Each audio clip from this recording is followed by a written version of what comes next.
আসসালামু আলাইকুম। চলে এলাম নতুন আরও একটি রেসিপি নিয়ে। আজকে করে দেখাবো মুচমুচে আলু ভাজি। এরকম মুচমুচে আলু ভাজি ভাত, পোলাও বা রুটি সব কিছুর সাথেই খেতে পারবেন। আর এটা বাচ্চাদেরও খুবই পছন্দ। তো রান্নাটা শুরু করা যাক। তো রান্নার জন্য প্রথমে আমি আলুগুলো যতটা সম্ভব চিকন আর পাতলা করে কুচি করে কেটে নেব। এবার কেটে রাখা আলুগুলো ভালো করে ধুয়ে তার মধ্যে লবণ দিয়ে মেখে আধা ঘন্টা মতো রেখে দেব। কিছুক্ষণ পরে দেখা যাবে আলুগুলো নরম হয়ে এসেছে এবং আলু থেকে কিছুটা পানি বের হয়েছে। তো এই পর্যায়ে আলুগুলো যতটা সম্ভব চিপে পানি ঝরিয়ে নিতে হবে। এরপর রান্নার জন্য এমন একটি কড়াই নিতে হবে যেটাতে আলু ভাজলে লেগে ধরবে না। তো আমি কড়াইয়ে পরিমাণ মতো তেল নিয়ে নিচ্ছি। তেলের পরিমাণটা একটু বেশি করেই নিতে হবে। তেলে গোটা জিরার ফোড়ন দিয়ে সাথে সাথে কুচনো পেঁয়াজ আর মরিচ দিয়ে দিতে হবে।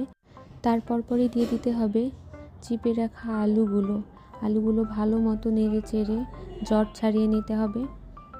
এখন থেকেই মেনলি কাজ শুরু। একটানা এভাবে নাড়াচাড়া করেই যেতে হবে যেন নিচে লেগে না যায়।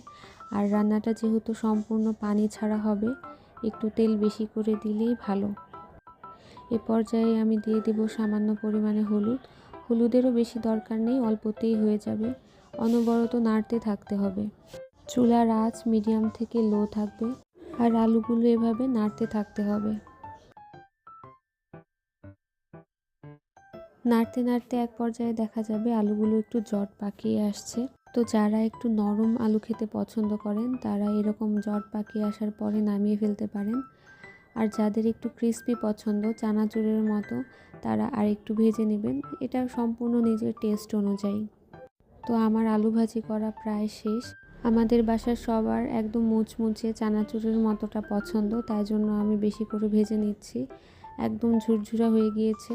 তো এই পর্যায়ে চুলা বন্ধ করে সাথে সাথেই আলু ভাজিটা অন্য পাত্রে নামিয়ে নিতে হবে, কারণ এই কড়াইয়ে থাকলে আলু ভাজিটা পুড়ে যেতে পারে। তো এই তো হয়ে গেল আমার ঝুরঝুরা আলু ভাজি। দেখে বোঝা যাচ্ছে কতটা মুচমুচে হয়েছে। এই মুচমুচে আলু ভাজিটা পোলাওয়ের সাথে খেতে সবথেকে বেশি মজা হয়। আর মুচমুচে হওয়ার কারণে বাচ্চারা এটা খেতে বেশি পছন্দ করে। তো আজকের মতো এই পর্যন্তই। দেখা হচ্ছে নতুন কোনো ভিডিও নিয়ে। সে পর্যন্ত সবাই ভালো থাকবেন। আল্লাহ হাফেজ।